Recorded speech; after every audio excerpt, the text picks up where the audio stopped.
दक्ष news, सामान्यांच्या हक्कासाठी नेहमी दक्ष.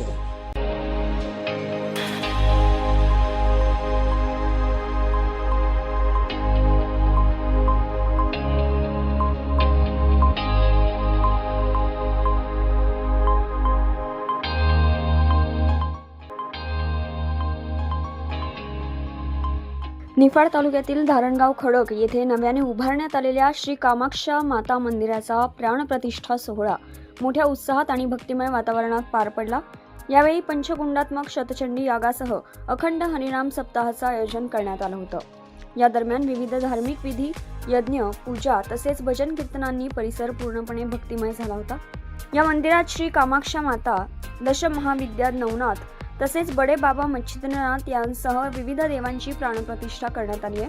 या ऐतिहासिक सोहळ्यासाठी महाराष्ट्राच्या कानाकोपऱ्यातून लाखो भाविकांनी उपस्थिती लावून दर्शन घेतले. तसेच हे भव्य दिव्य मंदिर भाविकांसाठी श्रद्धास्थान ठरत असून या मंदिराचं दर्शन घेण्यासाठी एकदा तरी भेट द्यावी असं आवाहन करण्यात येत आहे. योगेश कर्डिले, दक्ष न्यूज, निफाड.